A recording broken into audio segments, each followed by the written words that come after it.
My lawyer begged me not to make this video, but I just need to tell you that this is for educational purposes only. Don't you come crying to me when your house smells like a burning tire and Karen leads the FBI to your door. Let's start with the kitchen sink amateur hour. This is the relatable nightmare where someone tries to turn a tiny studio apartment into a pharmacy using Tupperware and coffee filters. I mean, relatable if you're a little mad in your head and more than a little nerdy. It sounds easy until you realize your security deposit is definitely gone because the walls are gonna start literally sweating chemicals. I remember reading about this guy in Fresno who tried to run a meth lab out of his apartment, which, first of all, bold strategy, and what's even crazier is police found this dangerous lab at a retirement center. Wait, what? Nah, so it was some oldie behind this? And these labs pump out insane toxic fumes that can make people dizzy and hallucinate. So at one point, the fumes got so thick, the guy probably started seeing sounds or something. Anyways, these stories almost always end the same way, with a dumbfounded and bamboozled landlord and a hazmat team in spacesuits on the front lawn. It's the budget version of Let's Make Meth that usually results in the highest get caught immediately rate. If the apartment vibe is too stationary for you, there's always the RV nomad lifestyle. This is for the person who wants to take the show on the road so the smell stays a mile behind them. It sounds kind of romantic in a camping with chemicals sort of way until you realize you're cooking in a tin can that shakes every time a semi-truck passes by. There are actually stories and drug reports about guys who were so focused on the beakers that they forgot to set the parking brake. Like, imagine cooking a batch and suddenly your entire multi-million-dollar operation starts rolling down a hill and delivers itself directly to the front door of a police station. Yeah, you can stop imagining, because it actually happened to some mathematician who I'm hoping you're smarter than. Now, you can't have a lab without the gear, and sourcing the glassware is a whole hustle of its own. You can't just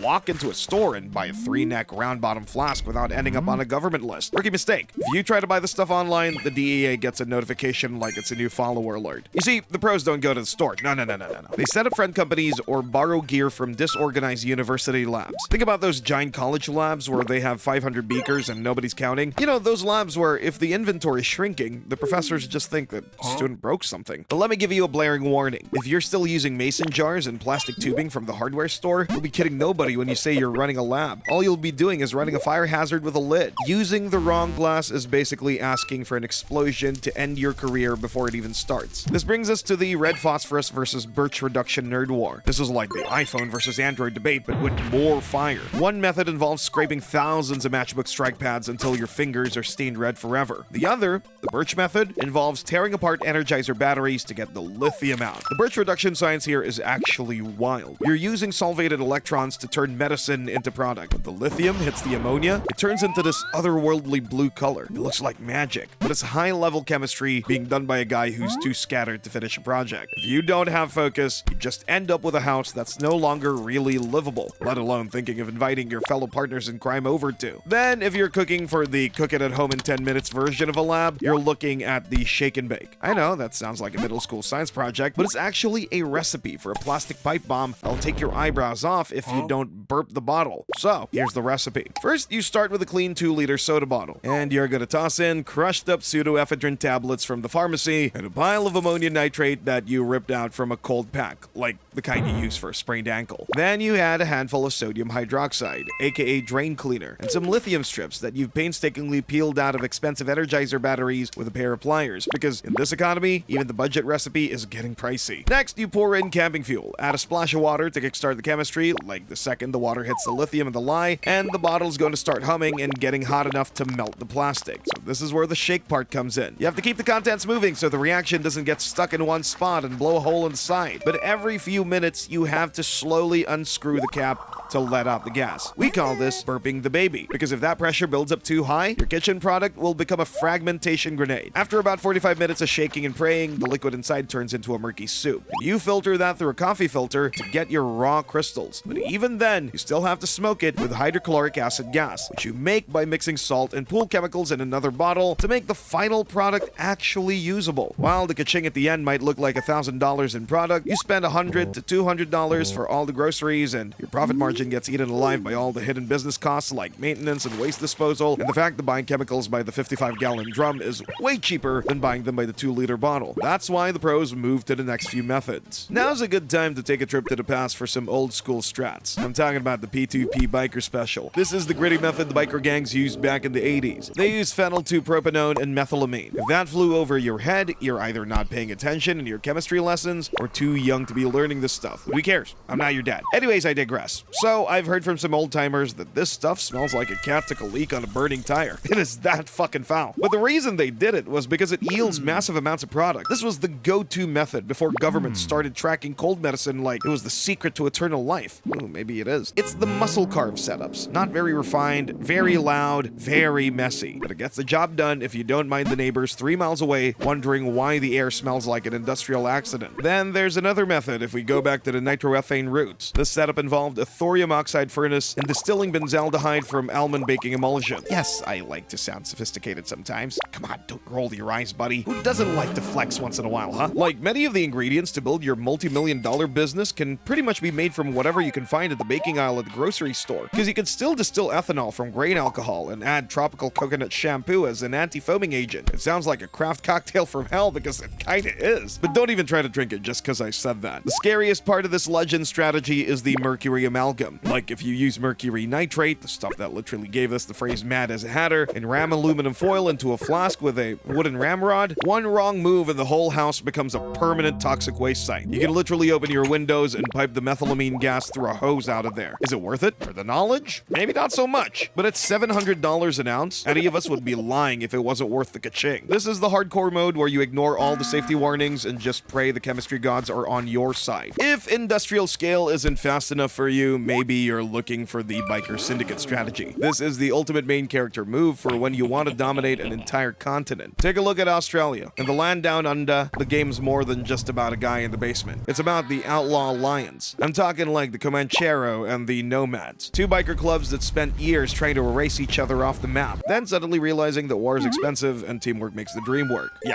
that's some lore right there. The setup here is what I call the hinterland fortress. You find a rural area like Mangrove Mountain, about an hour north of Sydney, and you set up shop at a place that looks like a total dump from the outside. The cops recently busted one of these that was built on the bones of an old kitchen. These are usually masterpieces of makeshift engineering, using different strategic combinations of actual lab equipment and industrial hardware supplies to make the goods, throwing in some basic kitchenware to make it seem less sus. Here's the kicker. They were producing on an industrial scale while drying the finished product right next to a filthy toilet. This operation was so big it had tendrils reaching all the way to the Middle East, with a billionaire biker boss allegedly running the show from exile. The part nobody talks about or even puts in the meth-making brochure is waste disposal and the toxic grave. In the movies, the main character finishes cooking a batch, wipes his brow, and proceeds to count his money. But in the real world, he's actually staring at 10 giant drums filled with toxic sludge that can melt through a plastic bucket in an afternoon. And this is where the real nightmare starts, because those chemicals, like red phosphorus and ammonia, turn into a poisonous soup that's ready to catch fire if it touches the wrong thing. For every pound of product you make, you get about 5 to 6 pounds of toxic sludge. In a real super lab, you can't just flush that down the toilet unless you really want the city's pipes to melt. You either have to bury it in the desert like a cursed treasure, or pay off shady waste companies to look the other way while you dump organic fertilizer into a pit. Gotta love some I scratch your back, you scratch mine kind of action. The EPA has entire handbooks on how to clean this stuff up because it ruins the soil for decades. So if you're running a big operation, you end up with 5 pounds of environmental poison for every 1 pound of actual product you make. You can't just dump it in a stream or anything, because that sludge creates a massive "here I am" sign for every agency in the state once the fish start floating and the water smells like a chemical factory 10 miles away. Like, you basically have to become a pro at illegal trash moving just to survive. And that means hiring disposal crews to drive these ticking time bombs to the middle of nowhere without getting pulled over or having a spark from a dragging muffler turn the whole highway into a massive explosion. Like, the cops and hazmat teams in Australia and Canada have found these death pits where the dirt is stained with weird neon colors and nothing will grow there for 100 years. And when the government finally finds one of these labs, it costs the taxpayers hundreds of thousands of dollars just to have guys in spacesuits strip the building down to the wood and dig up all the poison dirt under the floorboards. So you aren't really just building a lab, you're building a massive toxic waste site that's going to be a disaster for the next century. So if you're running a super lab and you call yourself a chemist, realize that you're 5 to 6 times more of a full-time garbage man for stuff that glows in the dark. Next, you can try to go after the Gustfring Industrial Standard, aka the absolute holy grail of setups. Because the police aren't gonna find you with a table full of beakers and sus substances at a garage. You're digging a massive, multi-million-dollar secret hole under a legitimate business. Now, you might be wondering how a regular person even gets the ka-ching to dig a multi-million-dollar hole without the bank or the IRS throwing a fit. So, we have to look at how real-world cartels and syndicates actually pulled this off through stage financing, which is basically the art of making dirty money look like a legitimate small business loan. Here's the strat for you. You start by buying the same struggling cash-heavy business like an industrial dry cleaner or a chicken farm, and then you use that front to slowly filter your profits into a legitimate bank account over a few years, which then lets you apply for a massive industrial expansion loan. So the bank is actually the one paying for your secret basement. Well, they think they're just helping you install a new industrial dryer system. Like, the construction crew doesn't even have to be in on the secret because they think they're just digging a reinforced storage vault or a specialized drainage basin for the business. That's the beauty. You're literally hiding behind a mountain of legal paperwork and high-end HVAC systems that cost more than most people's houses. And the smell of industrial bleach or fried chicken from the floor above acts like a natural shield that covers up the chemical scent of your millions of dollars in heavy machinery working away downstairs. And we still haven't added the secret sauce, which is the chemical scrubbers. These things are so fancy that they make the air coming out of your lab look and smell cleaner than a mountain breeze. You need that because if the whole zip code of your area starts smelling like burnt nail salons, someone's going to call the cops. And I can bet you Karen will jump on that opportunity any day of the week. This is the smartest way to pump out 200 pounds of product each week while looking like a legit CEO who just cares about clean linens or KFC. According to a real-world analysis of these super labs, it's basically industrial manufacturing with a secret door. And if you have the patience to play the long game with the banks and a construction crew that doesn't ask why you need 10-foot thick concrete walls, this is the gold standard of the easy actually claim for true professionals. Also, fun fact, this is also the strat that the guys in Breaking Bad use, just not as good as ours. Next, we have the absolute peak of the industry, the Jungle Mega Lab. This is where international cartels build entire villages in the mountains of Myanmar or Mexico. Picture military-grade security, private airships,